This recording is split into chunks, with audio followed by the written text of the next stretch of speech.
Now, into the ticket office of Disneyland. Oh boy, let's do this. Don't think the CIA is going to be trying to hack your second-gen iPod. I didn't think so. There might have been a lot of illegal music on there. I wouldn't doubt it. But, I mean...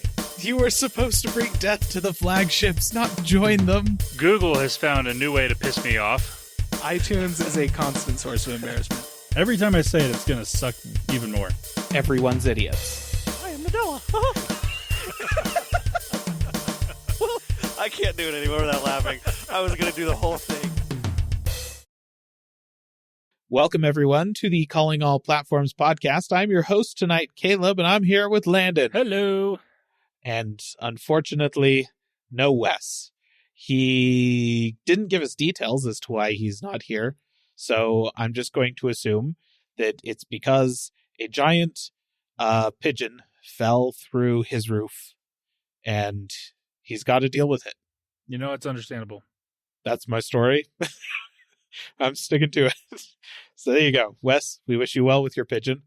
And us here, we're going to talk about the tech news for this week. There was actually some events and things that happened.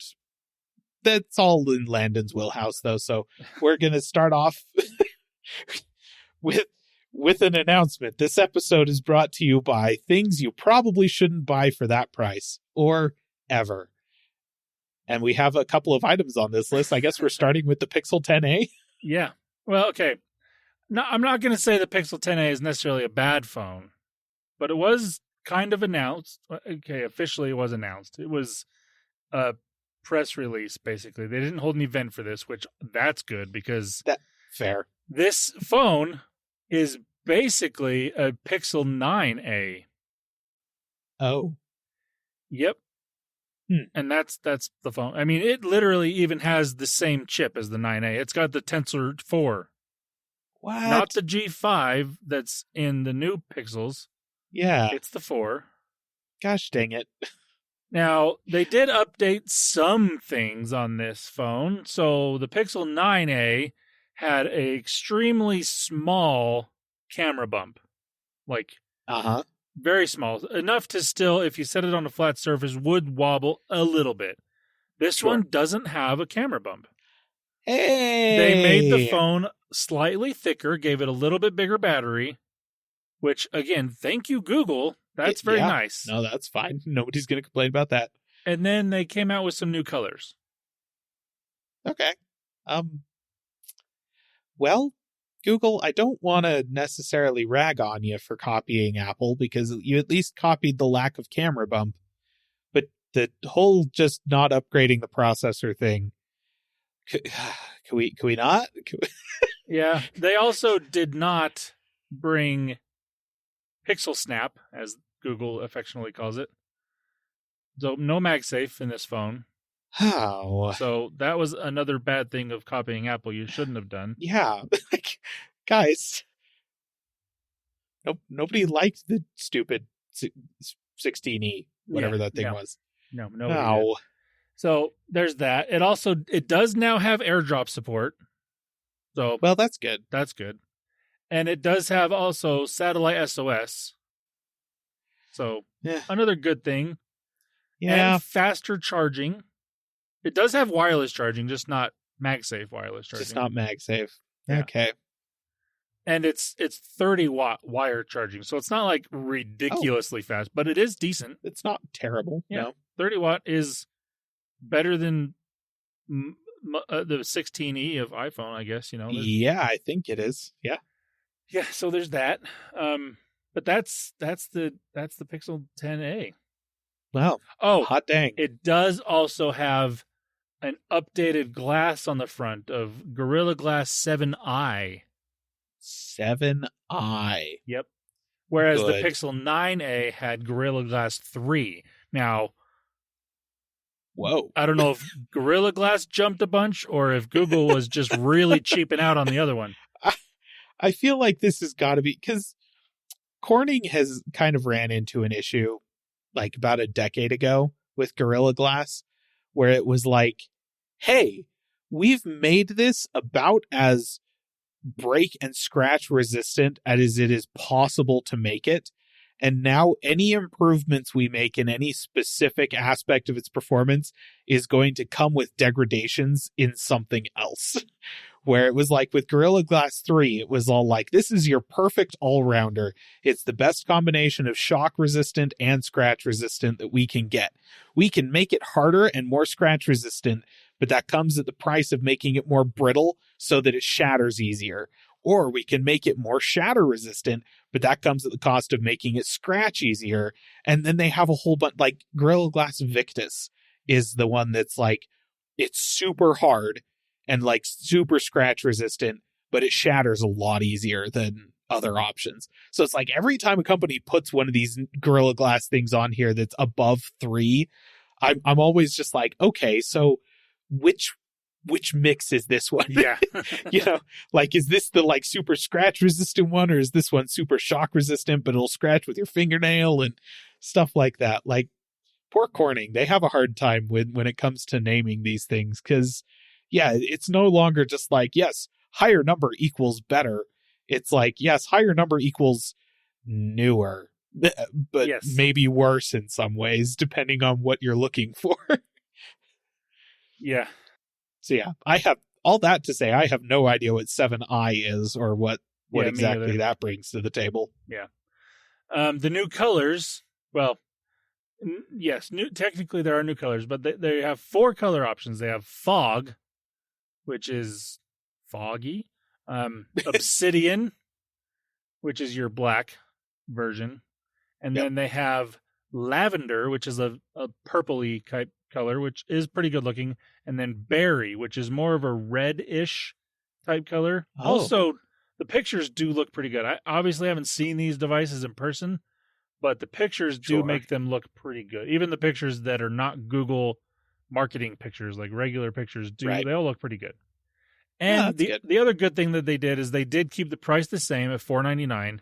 They didn't raise the price on this thing, but if they did, they would have gotten slaughtered by everyone, kind of like what Apple did with the 16E.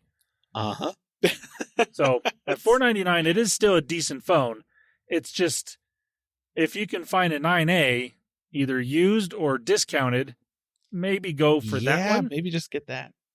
That's Because fair. it's not really any better than that. Yeah. And honestly, it'll probably get AirDrop soon, you know? Like, Yeah. realistically speaking, it looks like Google's planning to bring that to everything eventually. So Yep.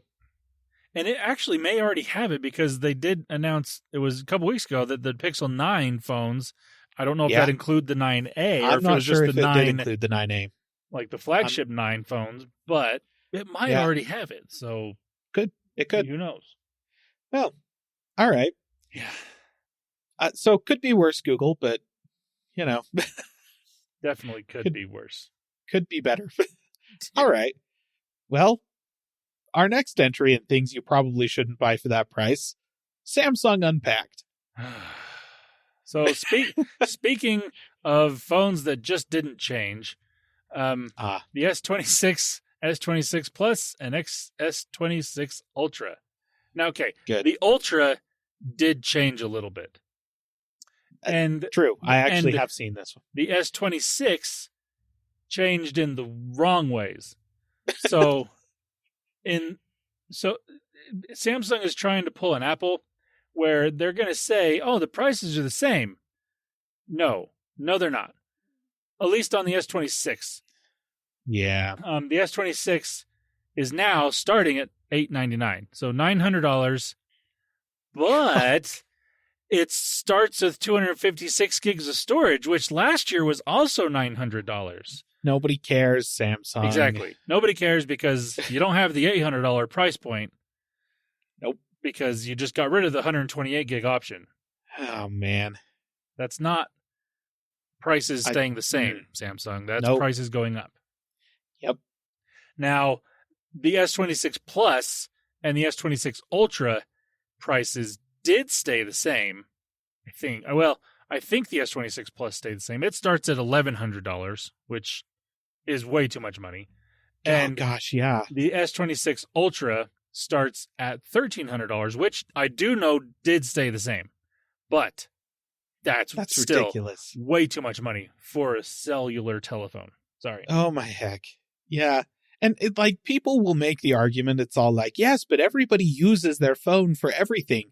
So you pay this much for a phone, but then you don't have to buy a computer. My argument is that you can do everything on your phone, but as a user experience, it sucks to do most things on your phone that aren't communication and some types of content consumption. Yep. Those are fine on your phone. Anything else, like checking your email, doing office work of any sort, like writing documents and that, browsing the internet, even shopping, honestly, worse on your phone than it is on something with a bigger screen. Yep. And the solution is not to spend $2,000 on a folding phone like Samsung wants you to believe.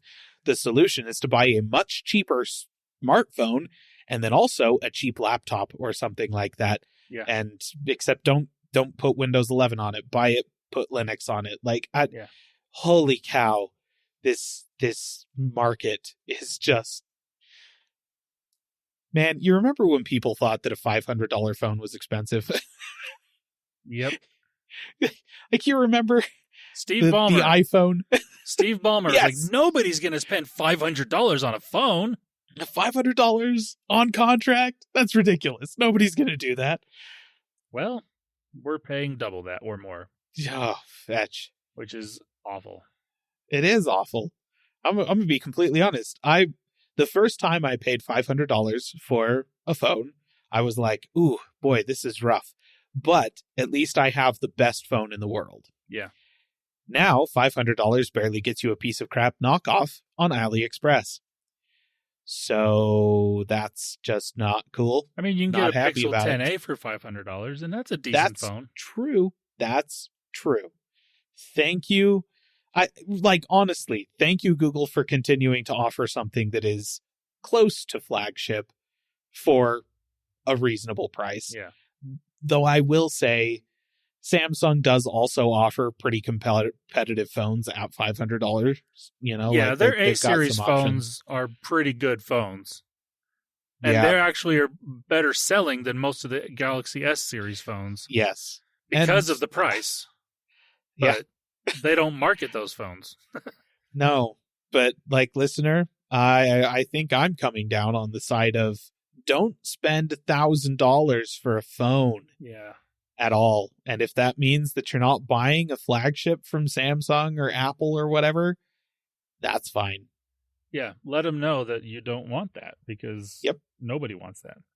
Yep.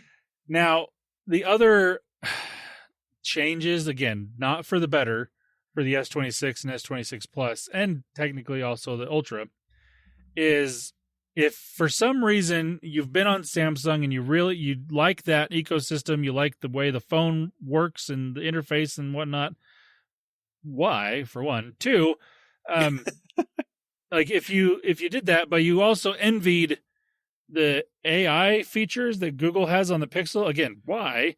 But yeah, they're there now. They're on the S26 series of phones. This basically all the same AI stuff that Google has put on their phones is now on the Galaxy phones, just rebranded because obviously it's Samsung. They have to have their own name, even though it's literally the same thing. Because most of their AI is using Gemini. There are some things in there that they've used Perplexity for, which is interesting. So some things are powered by Gemini, some things are powered by Perplexity. Some things are Bixby Bixby is still there, and it is now an AI. I can't believe that. Yeah. Wow. It's the little robot that could. It's still kicking around. Yeah. Amazing. It's still there. So it's going to come out that it's had a brain transplant. And it's actually just Gemini again. Yeah, I don't know what the LLM that's powering Bixby is, but I would assume it's Gemini. But who knows? I mean, hey, this might give you a preview of what Siri's going to be like in the next year. Hey. But yeah, that's the changes for the S26 and S26 Ultra. Really, I mean, they have a new chip in them, the latest Qualcomm Snapdragon something that I don't care about the name because it's too ridiculously long for Galaxy because it also is made supposedly specifically for Galaxy. I don't know. But yeah, and then like the cool features that I actually do think are pretty cool are saved specifically for the Ultra because they really want you to spend that $1,300 to get that phone that you shouldn't buy. But my favorite one is they introduced this new screen technology. It's called privacy screen. So the best way to describe this, listener, is if you've ever seen those screen protectors that are the privacy screen protector type thing where if you're looking at your phone at a slightly off angle axis, it blacks out. Like you can't see things on the display anymore. You can turn this on. Like this isn't something that's just always there on this phone, but you can turn it on in the quick settings and then your phone, like something happens inside the display where if you look at it at a slightly off angle, you don't see anything on the display anymore. Yeah. And that is really, really cool. Now, you do lose some clarity. Like the pixel density is not going to be as high on the entire display when you're looking at it straight on with this turned on. But the other cool thing is you can also have it turned on a per app basis. So if you want to turn it on only for like your Photos app or your banking app, or even for notifications, like when a notification pops up, someone can see the rest of your display, but not see what's on the notification. Yeah. And that's also really cool. Yeah. So like this is a feature that I'm genuinely jealous of. I think this is really cool because I have contemplated in the past one of those other screen protectors, but I've never gotten one because I don't care that much. And those screen protectors also affect the clarity of your display when you're looking at it regularly. But the ability to turn it on and off or have it per app or different things like that, I really, really like. So I got to hand it to Samsung in this. Like something they have done for a lot of years is Samsung Display does do some cool things when it comes to display technology. I mean, the foldable phones are a really good example. Them and LG kind of piloted that program to give us folding / curving / rollable type displays. Still don't have Caleb's chapstick phone, but we're potentially getting there with LG, although they don't do phones anymore. They at least have a rollable display with their television. So, and for all, like, there's been, I don't know how many years worth of Galaxy phones that we've thought these are basically the same phone. And these, again, are basically the same phone. There was a time, listener, years and years ago, where Samsung would throw random crap at the wall and see just to see if it would stick. Oh, yeah. That's how we got the Galaxy Note phones back in the day, because they're like, let's make a giant phone. Which nowadays, if you were to go back and look at the original Galaxy Note, is a compact phone compared to what we have nowadays. Yeah. But they're the ones that started that trend. And they also had the Galaxy Edge, which had one side of the screen rolled over to the side of the phone. Then it eventually went to both sides. And so, like, they used to do random weird things like this all the time. Then they stopped for probably the last 5, 6, 7 years. They haven't done anything crazy other than the foldable phones. Mm-hmm. But this is something that's really cool and actually useful to a significant amount of people. Now, is it worth paying $1,300 for this feature? No, absolutely not. No. But it is a really cool feature that I think potentially will come to other OEMs. Like, I don't know if Apple will do this maybe in 10 years, because they take the longest to do stuff like this. And maybe Google will do it. But I could see other companies, because a lot of smartphone companies buy their displays from Samsung, including Apple, including Google. So this could eventually come to other manufacturers, and I would love to see that. I honestly think that we'll see it in Chinese smartphones in like the next 6 months, because this is not, they're it is a nice implementation of technology that is not complicated, that has existed for years. You know, like, Right. you know, those car windows or sunroofs mostly that Yeah. you can black out by pushing a button. It applies an electrical current, which changes a layer inside the glass to, it's basically an LCD layer. It just blacks it out. And that's essentially what's going on here, except it's a polarization layer instead of a blackout layer, so that it like blocks off axis viewing by adding a tiny bit of thickness that is like these lines of blocked light, which is what polarization is, and kind of, you know, aligns all the photons coming off the screen. So it reduces brightness a little bit, it reduces clarity a little bit, like Landen said, but it's nothing crazy novel in terms of the technology that's being applied, but it is a novel implementation of the technology. Yeah. And now that somebody has done it, every single one of the Chinese companies is going to copy it like that. It will take them no time. So I expect we will see other phones with it, but whether or not you'll be able to get them in the United States is a different question entirely. Yeah. And I do think, as the trend, like what Samsung did as well, it's going to start on your more higher end flagship phones, because it is a selling feature, and it is kind of a premium selling feature. But give it a couple years, and I would hope that Samsung especially will bring this to the entire Galaxy S lineup down the road, at least to the Plus, please. You know? Yeah. But no, for sure. I would love to see this on more phones, because, like I said, this is a genuinely cool and useful feature that I think a lot of people would take advantage of. Yep. But other than that, I mean, these phones are,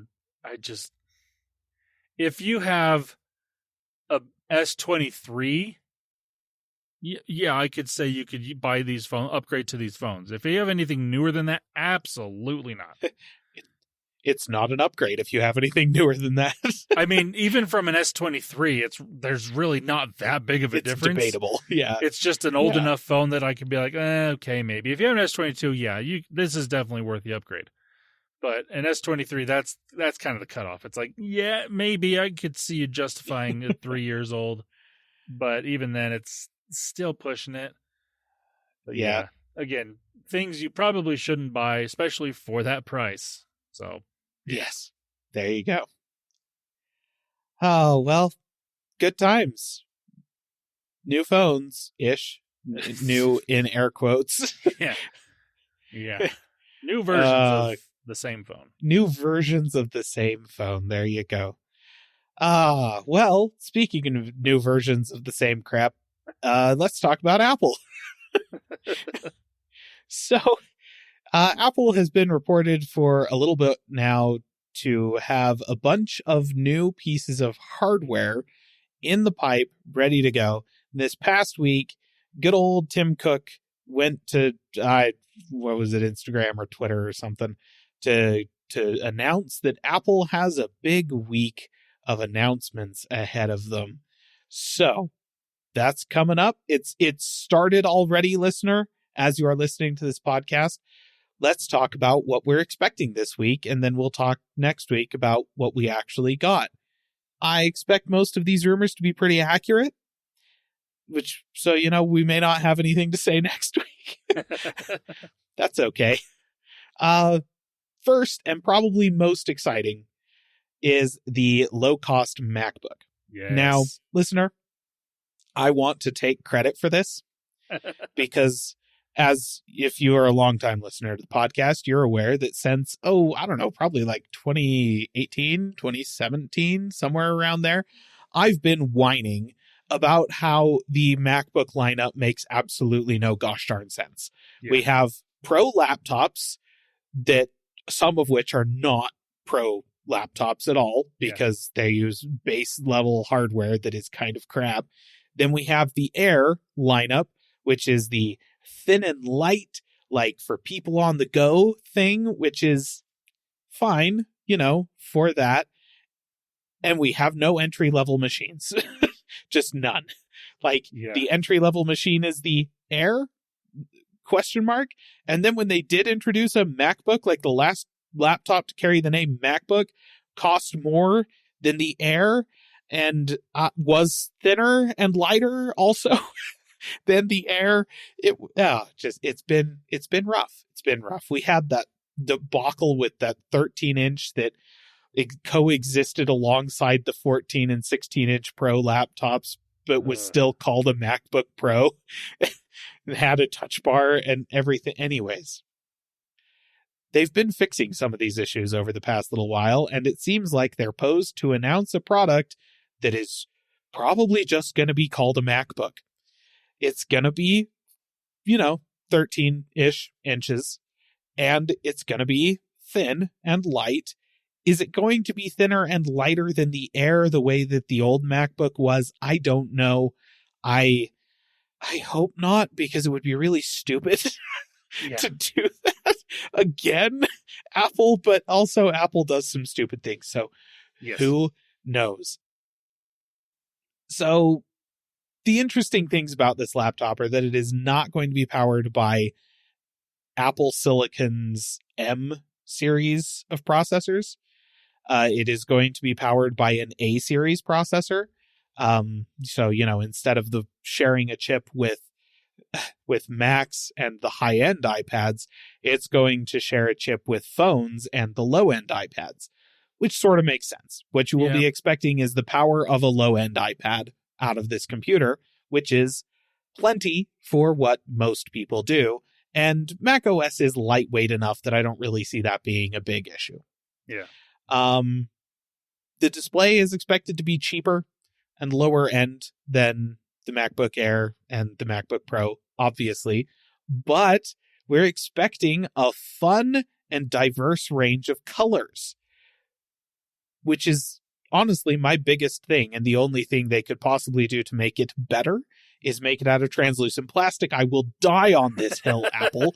Give me a MacBook made out of translucent plastic and charge $400, $500 for it. You would sell so many of those things. Like, I don't think you don't comprehend how much that would sell. Yeah. Anyways, it's not going to happen. This is going to be an aluminum unibody, but it will at least be some anodized in some fun colors, apparently. We're expecting it to have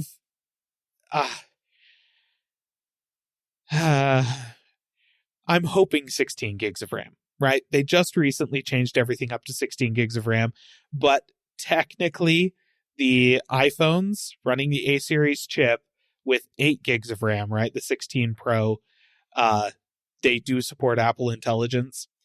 In order for Macs to support Apple Intelligence on Mac OS, they need 16 gigs of RAM, or so far have needed 16 gigs of RAM. So it's really a question of is that a limitation of Mac OS, or is that just a thing associated with the M series chips? And if we switch to an A series chip, they'll be able to do Apple Intelligence with 8 gigs of RAM, because I don't think they're going to release a laptop that doesn't do Apple Intelligence in this day and age. But it remains to be seen whether or not that means 16 gigs of RAM. I hope so. I think it means that it's more of a limitation on Apple's version of their own Apple Intelligence. If they get Gemini backing it, it can run on 8 gigs of RAM just fine on a computer. That's terrible news. It is terrible news. I was really hoping for 16 gigs of RAM. Yeah. We'll see. We can hope. We're expecting it to not have a ton of storage, right? It's not going to have options for a terabyte of storage or anything like that. Will it launch with only 128 gigs? See, I'm hoping it launches with at least 256, because currently they don't have a computer that launches with 128. Yes. Everything Apple is may 256 or more, so.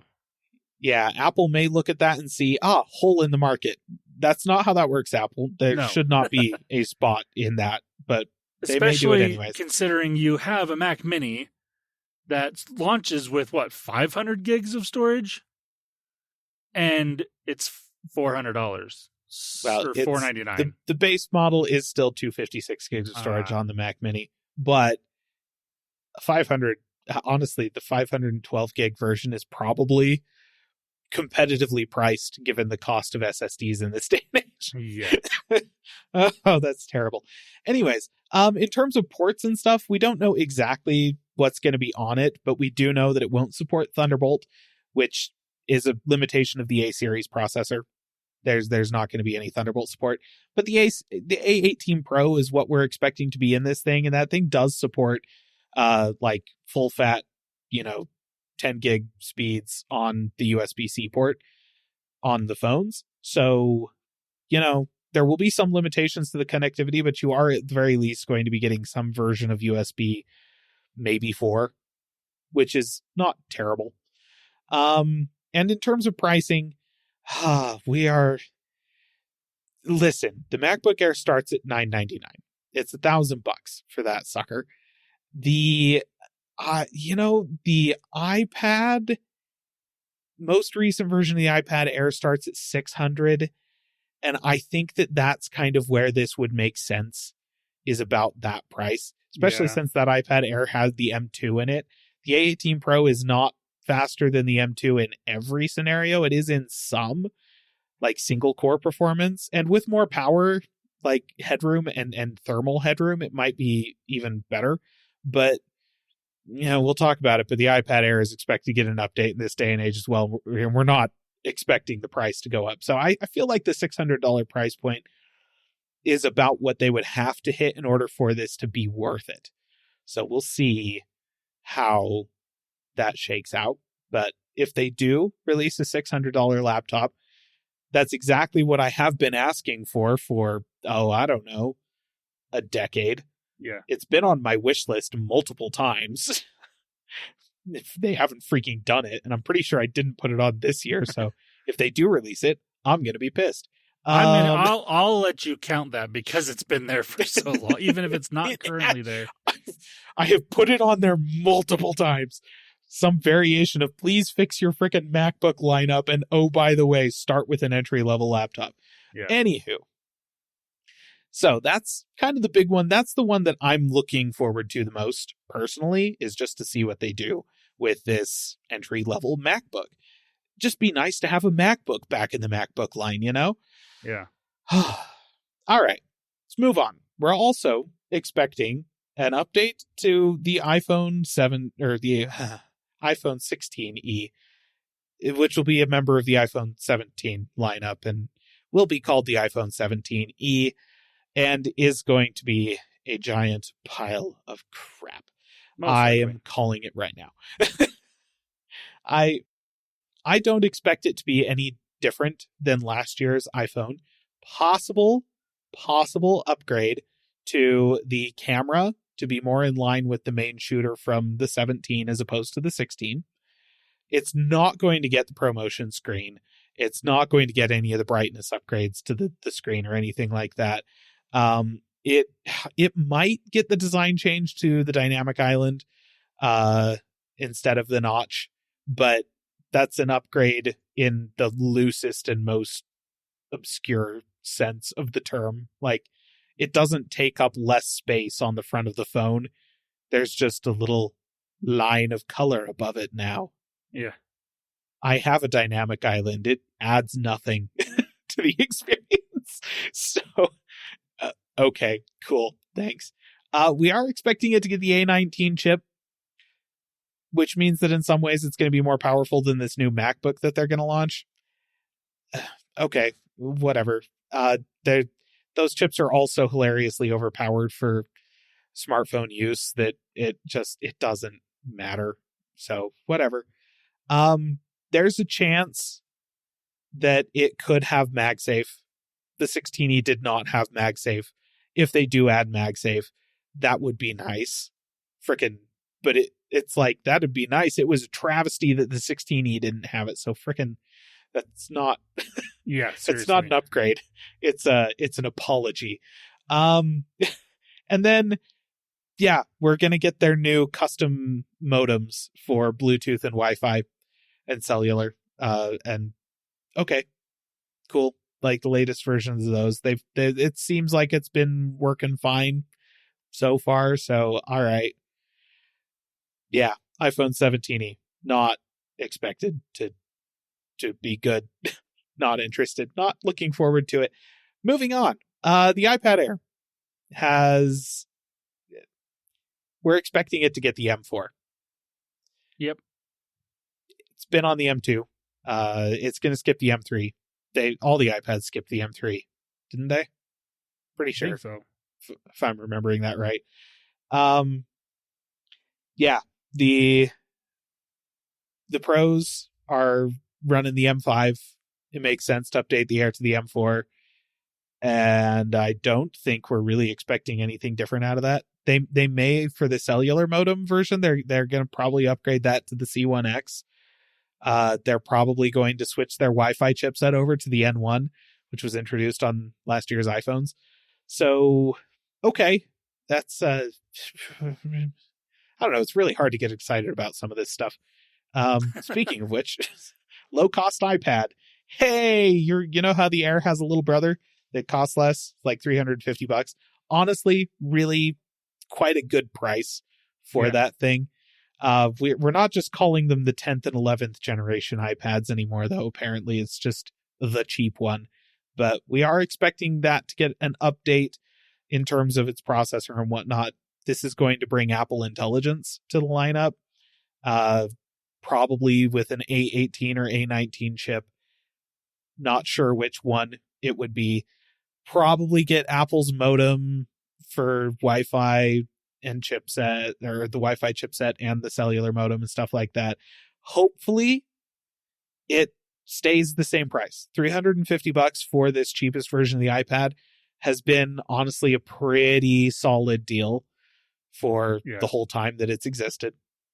It's very much the case of like, there's a few Apple products that I'm like, yeah, honestly, this is really, compared to all the other options in the world, this is a very price competitive thing. The entry-level iPad and the entry-level Mac Mini are like the two things that it's like, yeah, it's probably worth it. And if it stays at that price and gets an A19, then it'll probably stay worth it. So, fair enough. And then the other kind of like significant thing, not because there's a significant introduction. This is an upgrade to the MacBook Pros, but we're not actually expecting any design changes or anything to happen to the MacBook Pros. We're just expecting the M5 Max and the M5 Pro to exist. Currently, you can get the M5, base M5, in a MacBook Pro, which I still think is kind of dumb, but whatever. But, we'll get introduced to the M5 Max and the M5 Pro for the first time this week. All right. Whether or not you want to buy those with a MacBook Pro this year, as opposed to waiting until next year when we're expecting the MacBook Pros to get a design overhaul, kind of up in the air. But let's see what the chipsets look like. This is what's going to be powering the Mac Studio later this year, hopefully. So, okay, interested. And then the MacBook Air. Not going to be getting a design change either. It will be getting the M5. So, cool. Yay. We're not really expecting the prices of any of these things to change, despite the horrible, chaotic atmosphere that is RAM and GPU pricing. SSD pricing, not GPU pricing, though that's not great either, but that's unrelated to Apple. So, yeah, it's nice that the prices won't be changing. The reason that they're not changing is because they were so hilariously overblown beforehand, that Apple is able to just kind of absorb those changes. And it basically just, they're getting slightly less profit margin, but they were already getting ridiculous profit margin on their RAM and storage pricing. So, yeah, that being the case, it actually means that Macs are going to be pretty competitively priced in terms of like their storage and RAM upgrades this year. Absolutely awful. Which is so different from where we were a year ago that I just can't. It's such a terrible time to like be buying computers in general. But go look at your Macs. They're very price competitive right now. Psychotic. Those are the things that we're like, we've have concrete rumors. We're expecting to see these things this week. There are a few other things that could crop up there's a new version of the HomePod Mini reportedly ready for launch that has been supposedly ready for launch for like 6 to 8 months or something like that. Wow. But they were planning to launch it alongside the revamped Siri.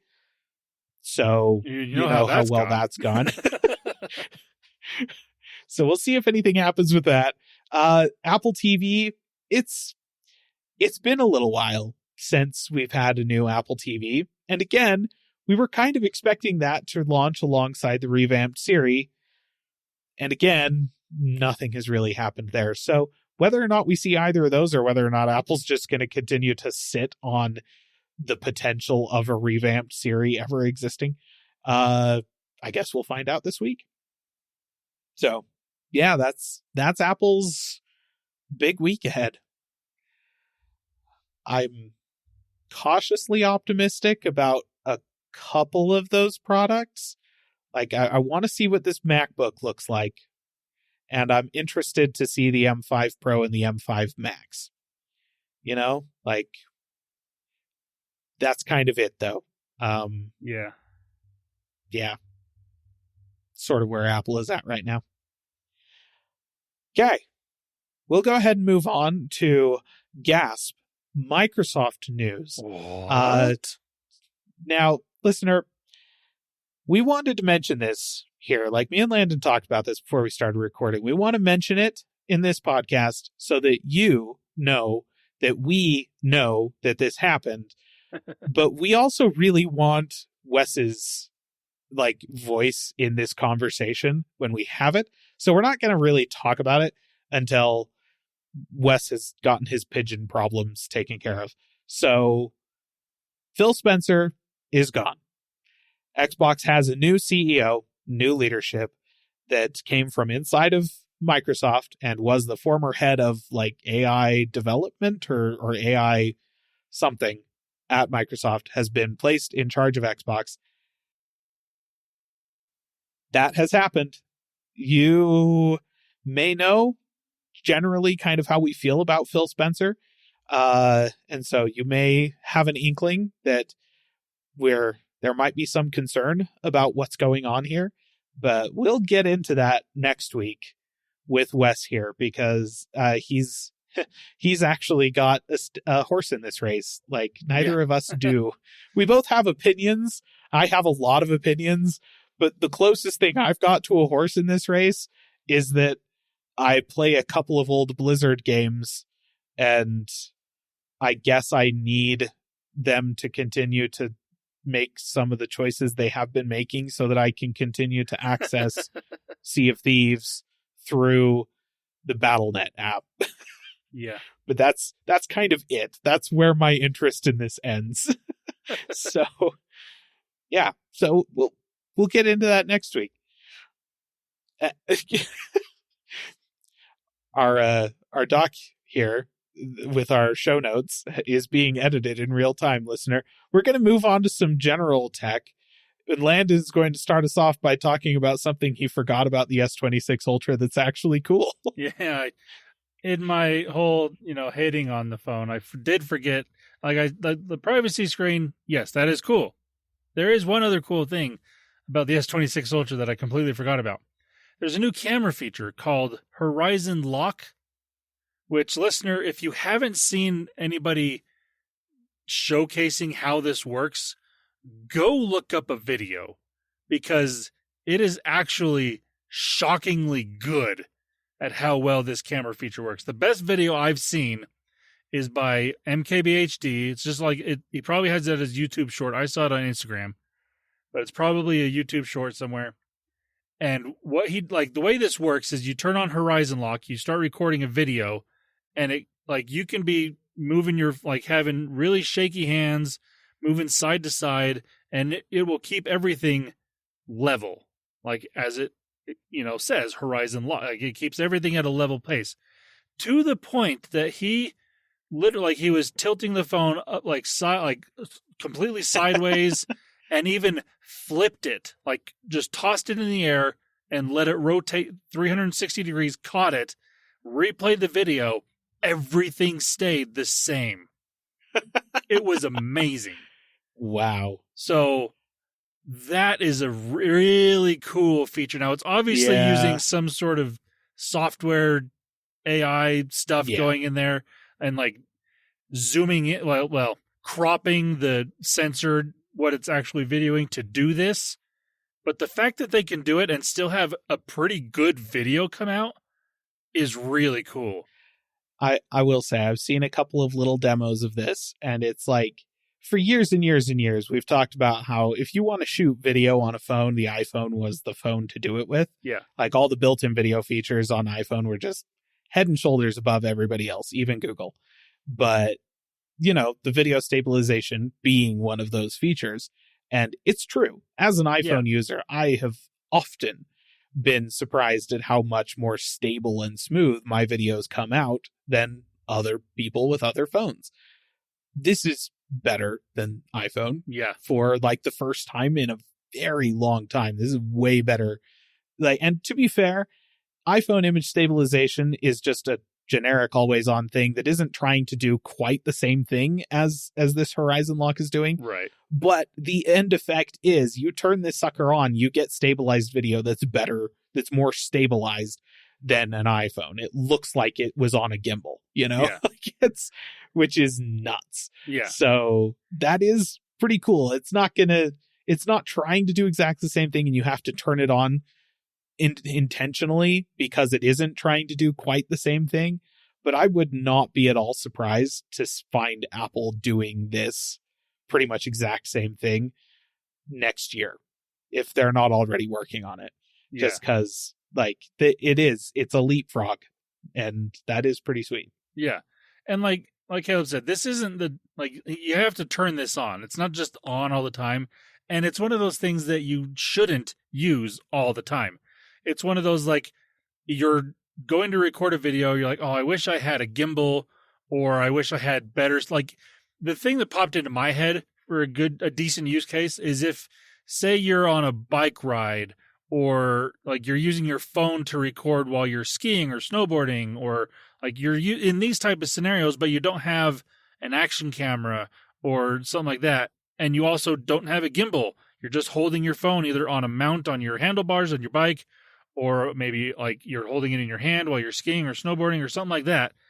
This is going to give you that extra bit of stabilization to make your video just that much better. Again, I think the quality is going to come down a little bit, probably not extremely, especially if you're not literally flipping your phone up in the air like Marquez did. If you're just holding it, it's going to bring it down a little bit, but not enough, especially if you're sharing it on social media. Nobody's really going to notice the difference on that. Yeah. So for those type of use cases, this, again, really, really cool feature.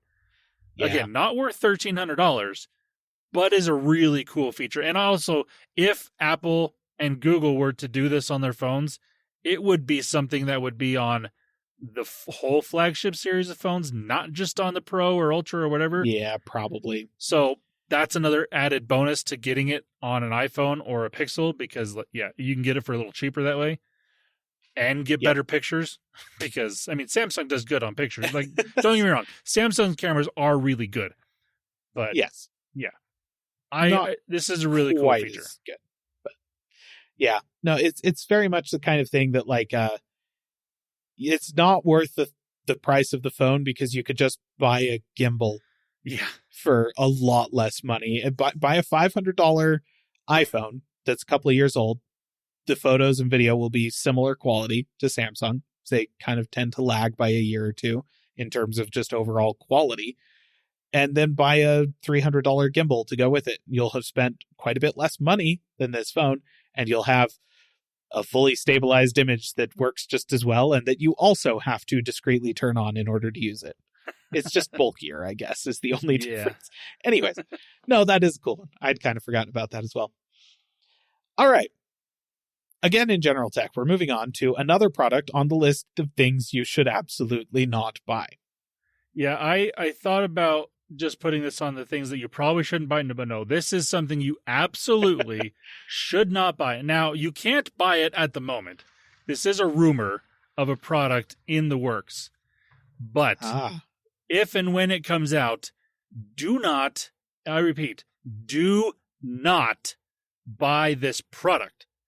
The product in question is a smart speaker made by OpenAI that reportedly has a built-in camera. Oh. Just let that sink in for a minute. A smart speaker made specifically by a company who's never released hardware, 2, is only AI, and then is going to have a built-in camera? Is this the one that they're designing in partnership with Love From? Yep. Of course it is. So on top of all of that, it's hardware that's designed by Johnny Ive. Yep. Which means it's going to be obtuse and obnoxious. Yep. Probably also pretty. But probably. Wow. Yep. No, that's listen. For years, I have been of the opinion that anybody who is buying that Alexa thing, the Echo View or Echo whatever, Show. the one that has a display the one that has a display and a camera on it, that's just a terrible idea, right? Yeah. You don't want Jeff Bezos to be able to look at your closet. Yeah. You don't. Nobody wants that. Nobody should want that. Don't do that. You don't want Jeff Bezos able to watch you while you're in your kitchen. I'm sorry. It's just a terrible idea. This is so much worse than that. Because like with the Amazon thing, it was always, yeah, they might turn on a feature that just lets employees of the company watch you, but they don't have that many employees. They can't be watching all of them all the time, sort of thing. But with these AIs, they suck data in constantly. Yep. They will be watching all the time. And while you're sitting there thinking to yourself, yes, but that's not an actual human, it's worse because this could at any moment, even unprompted, regurgitate the information about you to, frankly, given the way that ChatGPT has kind of operated in the past, to anyone on the internet. Just any random person could ask a question, and if they get the prompt just right, such that it bypasses some basic, really crappy, quote-unquote, safety features that OpenAI has put into their LLM, it may very well start telling people what you were talking about the other night in your kitchen. Right? Like, that's not outside the realm of possibility. The data all lives in the same place. Yeah. Wow. That's like, you know, we always make those jokes about how there's probably an FBI agent listening to all of your phone conversations. That's just having the FBI agent sitting in your house, except it's not even an FBI agent. It's just some random dude off the street. Like, I don't, and who knows what their goals are. Like, yeah. Wow. God, it's so frustrating how every week it's clear to me that me and these tech bro billionaires in Silicon Valley did in fact consume all the same books and movies and TV shows growing up. The difference is that I saw the bad guys in those and I thought, wow, I'm glad that Arnold Schwarzenegger is punching them in the face. And they saw the bad guys in those and went, huh, that's a solid business plan. I'm just yeah. Really kind of makes you feel awful about the state of humanity as a whole. Yep. Wow. Oh, and the other bad thing about it is the rumored price is going to be either $200 or $300. That's great. Yes. Yeah. $300 to come and spy on me. Yeah. Perfect. Don't buy this, listener. Do absolutely not. That's so bad. I'm actually kind of surprised you can just buy it outright. I'm surprised it's not only available via subscription. Well, these are again rumors. That could in fact be the case. That's true. Yeah, it costs $30 a month, and if you stop paying, then somebody in the middle of the night kicks your door down and takes it and punches you in the face for no reason. And also takes your printer, your HP printer. Because they're welcome to that, honestly. Take it. if you have an HP printer and you haven't put a baseball bat through the front of that thing at this point, I don't know how. Like, that's a level of patience I aspire to. Okay. Well, what a great place to end our tech news for this week. But that's why we have a new segment in the show, listener, called The Bright Side of Life. Yes.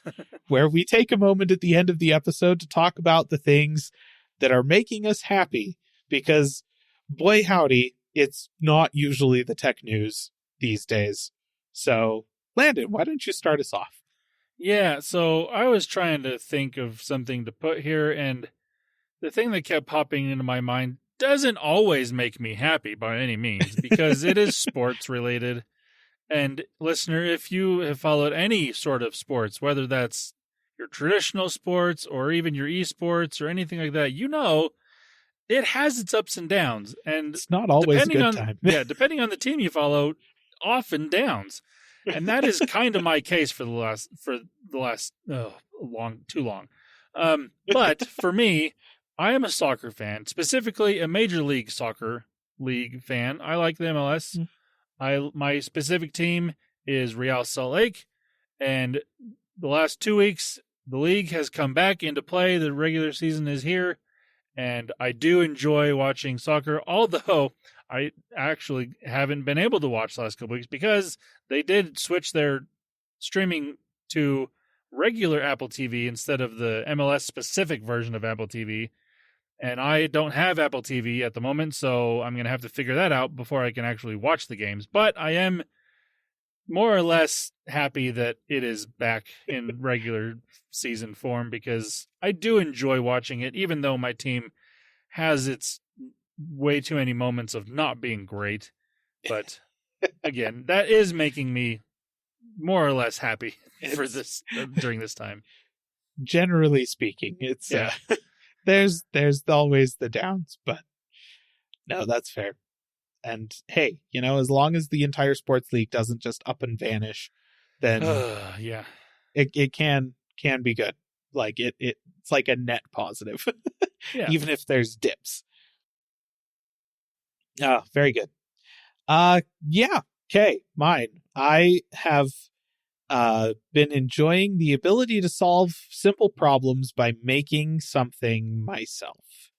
This past week, that was represented by just the other day thinking to myself, I have an iPad and I have a Bluetooth keyboard.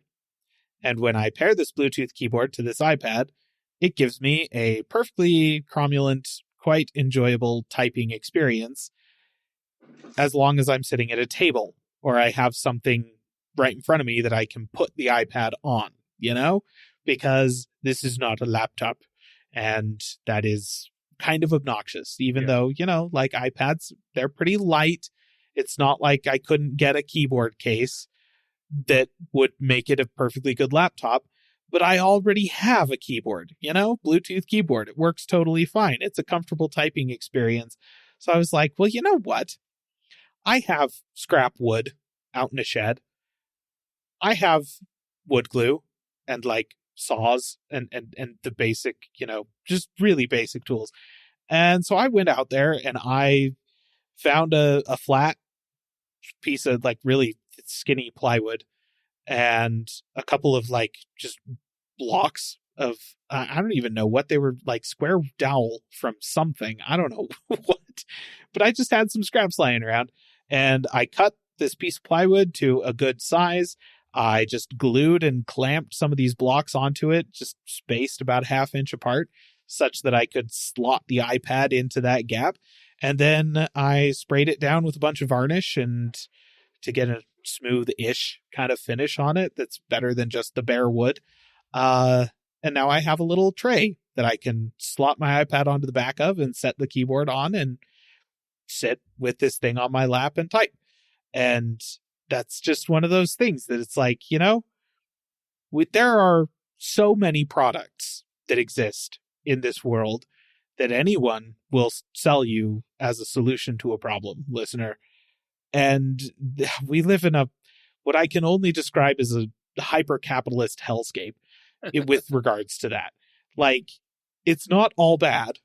The technology that has been developed with the intent of selling it to somebody has legitimately solved some pretty difficult problems and given us a lot of really incredible opportunities. And, you know, like 20, 30 years ago, video games as they exist now didn't exist. And that's an entire like field of entertainment that I wouldn't be able to enjoy if it wasn't for this, you know, capitalist setup that we live under. But it does push a lot of really kind of silly solutions to really basic problems that a lot of the time you can just solve yourself for little to no money at all. This was, I spent no money on this. Technically, I used materials that were just left over from stuff I had bought to do other things with it. It was just garbage, essentially, and now I have a new little thing that is useful. So I don't know if that's necessarily like a, hey, you should go make something with your hands. It's good for, you know, builds character, good for the soul, that kind of thing.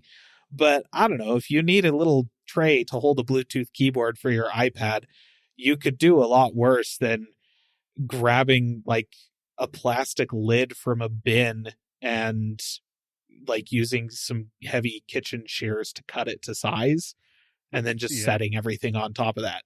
You know, if you feel like it's not secure enough, I don't know, grab like a heavy stapler and staple some blocks of wood onto it from one side or something.